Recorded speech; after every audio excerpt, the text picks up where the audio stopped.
എൻ്റെ സ്വന്തം മാളുട്ടിക്ക് ഭാഗം 5. മാളുട്ടിയുടെ മുൻപിലേക്ക് തനിക്കൊരിക്കലും ചെല്ലാനാവില്ല. താനാണ് അമ്മയുടെ പേരിൽ കത്തെഴുതുന്നതെങ്ങാനും അറിയാനിടയായാൽ ഒരുപക്ഷെ മാളുട്ടി അത് ഒരിക്കലും വിശ്വസിച്ചെന്നും വരില്ല. അതുമാത്രമല്ല പ്രശ്നം, താൻ മനഃപൂർവ്വം അവളെ പറ്റിക്കാൻ ശ്രമിക്കുകയായിരുന്നു എന്ന് തോന്നിയാൽ പിന്നെ ആ കുഞ്ഞു മനസ്സിന് അതൊരിക്കലും താങ്ങാനായെന്നും വരില്ല. പിന്നീട് ഒരിക്കലും മാളൂട്ടി തന്നോട് കൂട്ടുകൂടാൻ ശ്രമിക്കുകയുമില്ല.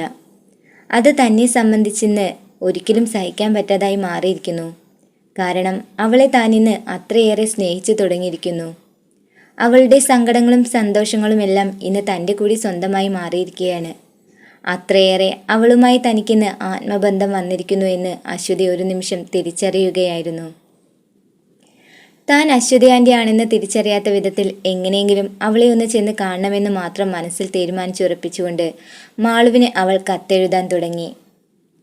മാളുട്ടിയുമായുള്ള കൂടിക്കാഴ്ചയ്ക്ക് സമ്മതം അറിയിച്ചുകൊണ്ടായിരുന്നു പിന്നീട് അവൾ കത്തെഴുതി അയച്ചത്.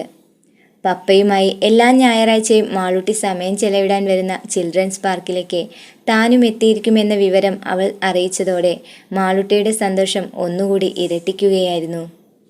മാളൂട്ടിക്ക് വരുന്ന കത്തുകളെല്ലാം നിരീക്ഷിച്ചു കൊണ്ടിരുന്ന സിദ്ധാർത്ഥും ആ വിവരം മനസ്സിലാക്കിയതിനെ തുടർന്ന് ഇതിനു പിറകിൽ ആരെന്ന് കണ്ടെത്താനുള്ള ജിജ്ഞാസ അവനെയും കൂടുതൽ ഉത്സാഹിപ്പിക്കുകയായിരുന്നു.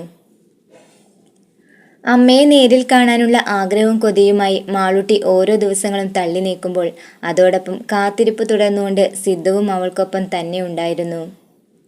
അങ്ങനെ അവർ കാത്തിരുന്ന ആ ദിവസവും വന്നെത്തി. മാളൂട്ടിയുടെ അമ്മയുടേതായ യാതൊരു ഓർമ്മകളും മതിലകം വീട്ടിൽ അവശേഷിച്ചിട്ടില്ലാത്തതു കാരണം അമ്മയുടെ രൂപമോ ഭാവമോ നിറമോ വണ്ണമോ ഒന്നും തന്നെ മാളൂട്ടിക്ക് പരിചിതമായിരുന്നില്ല. വാക്കുകളിൽ മാത്രം അനുഭവിച്ചറിഞ്ഞ സ്നേഹത്തെ നേരിൽ കാണാൻ പോകുന്നതിൻ്റെ ത്രില്ലിലും കൂടിയായിരുന്നു മാളൂട്ടി. ഇതേ അവസ്ഥയിലായിരുന്നു സിദ്ധുവും. തൻ്റെ മാളുവിനെ ജീവന് തുല്യം സ്നേഹിക്കുന്നതാരെന്നറിയാൻ അവൻ്റെ മനസ്സും തിടുക്കം കൂട്ടുകയായിരുന്നു. കത്തിൻ്റെ യഥാർത്ഥ അവകാശിയെ തനിക്കുമൊന്ന് കാണാൻ സാധിക്കുമല്ലോ എന്ന പ്രതീക്ഷകളെയും ചേർത്ത് പിടിച്ചുകൊണ്ടാണ് അവർ രണ്ടുപേരും ആ ഞായറാഴ്ച ദിവസം ഒരുങ്ങാനുള്ള തയ്യാറെടുപ്പുകൾ തുടങ്ങിയത്. അലമാരയിലെ കബോർഡിൽ നിന്നും തനിക്കിണങ്ങുന്നതെന്ന് തോന്നിപ്പിക്കുന്ന ഓരോ ഷർട്ടുകളും സിദ്ധു അവൻ്റെ മേലിൽ വെച്ച് നോക്കി തുടങ്ങിയിരുന്നു. അതിനിടയിലേക്കാണ് കയ്യിൽ ചീർപ്പും പിടിച്ചുകൊണ്ട് മാളൂട്ടി മുറിയിലേക്ക് കയറി വന്നത്. കണ്ണാടിയുടെ മുൻപിൽ നിന്നുകൊണ്ട് പപ്പ കാണിക്കുന്ന തമാശകൾക്ക് അവളും സാക്ഷിയാകേണ്ടി വന്നപ്പോൾ ഈ പപ്പയുടെ ഒരു കാര്യം എന്നും പറഞ്ഞുകൊണ്ടവൾ തലയിൽ കൈവച്ചുകൊണ്ട് അവൻ്റെ അടുത്തേക്ക് ചെന്നു നിന്നു. താൻ അടുത്തു വന്ന് നിൽക്കുന്നത് കണ്ടിട്ടും കണ്ണാടി വിട്ടൊഴിഞ്ഞു തരാത്ത പപ്പയെ അവളൊന്ന് കൂർപ്പിച്ചു നോക്കി.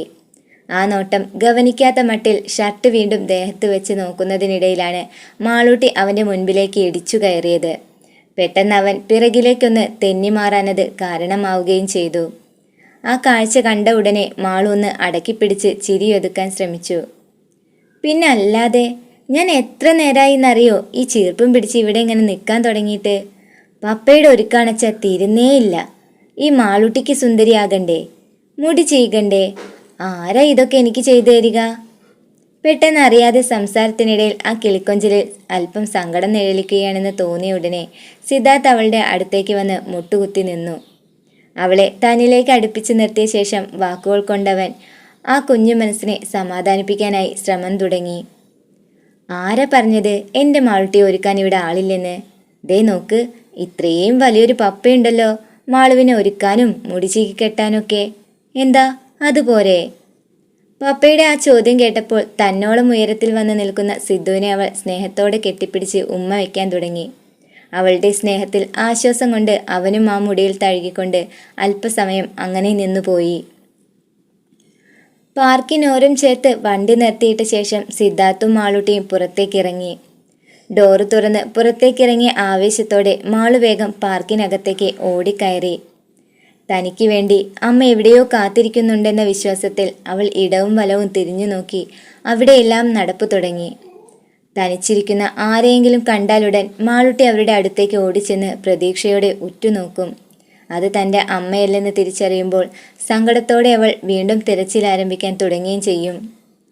സാധാരണ പാർക്കിനകത്തേക്ക് കയറിയാലുടനെ എല്ലായിടത്തും കയറിയിറങ്ങുകയും കളിക്കുകയും ചെയ്യുന്നതാണ് അവൾ. എന്നാൽ ആ ദിവസം അവളുടെ കണ്ണും മനസ്സും ഒരാളിലേക്ക് മാത്രമായി ചുരുങ്ങിക്കൊണ്ടേയിരുന്നു. ആ സമയം കടന്നുപോയിട്ടും പ്രതീക്ഷിച്ച ആളെ കാണാത്തതിൻ്റെ നിരാശയിൽ മാളു നിശബ്ദത പാലിച്ചുകൊണ്ട് തല താഴ്ത്തി ബെഞ്ചിലിരിപ്പ് തുടങ്ങി. മാളുവിൻ്റെ സ്വഭാവമാറ്റത്തിന് കാരണമെന്തെന്ന് സിദ്ധാർത്ഥിന് അറിയാമായിരുന്നെങ്കിലും അവൻ അതേക്കുറിച്ചൊന്നും മാളുവിനോട് സംസാരിച്ചതേയില്ല. അവളുടെ കൂടെ താൻ ഇങ്ങനെ നിഴല് പോലെ നടക്കുന്നത് കൊണ്ടായിരിക്കാം ഒരുപക്ഷെ അവർ മാളുവിൻ്റെ അടുത്തേക്ക് വരാതിരിക്കുന്നതെന്ന് അവൻ ഊഹിച്ചെടുക്കുകയായിരുന്നു. അങ്ങനെയെങ്കിൽ അവളിൽ നിന്നും ഒരല്പം വിട്ടുനിൽക്കേണ്ടത് അത്യാവശ്യമാണെന്ന് അവനും തിരിച്ചറിയുകയായിരുന്നു.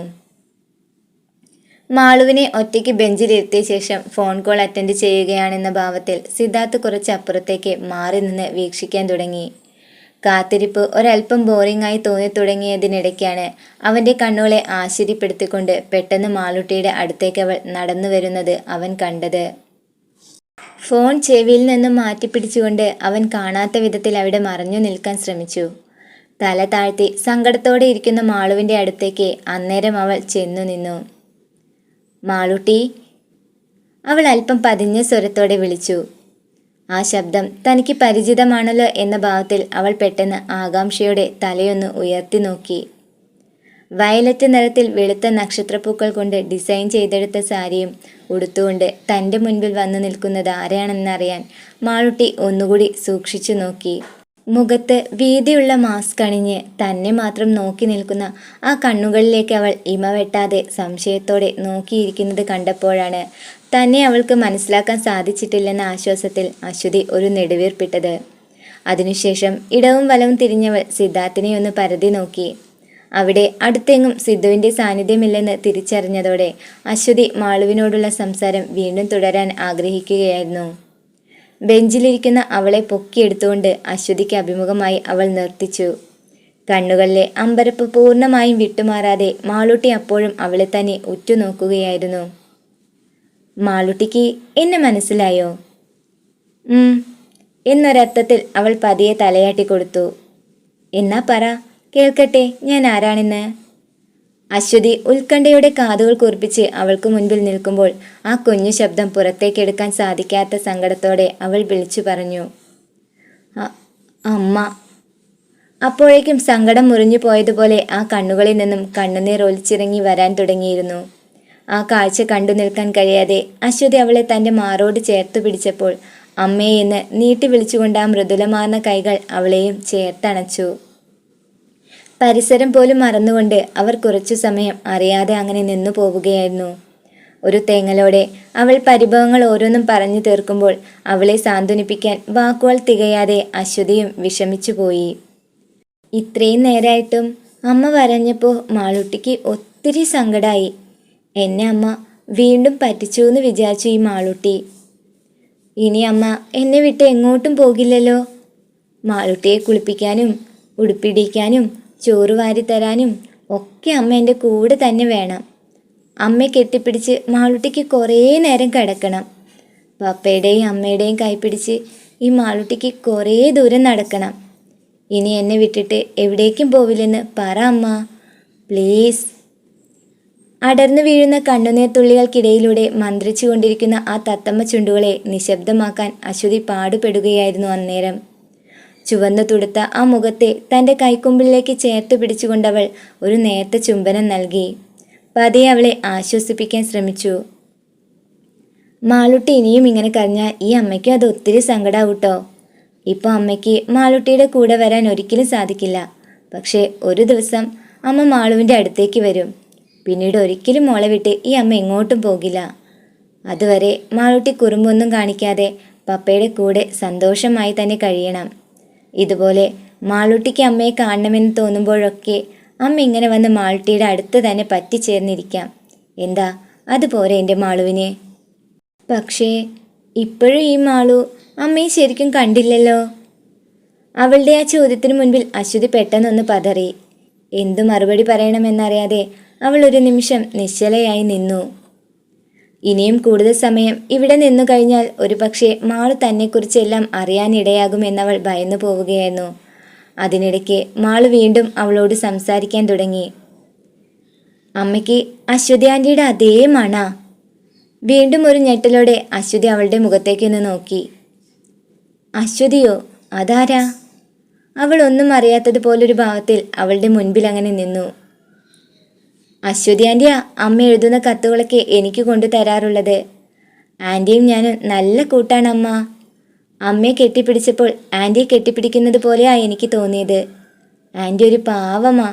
ഈ മാളുട്ടിക്ക് അശ്വതി ആൻറ്റിയും ഒത്തിരി ഇഷ്ടാ.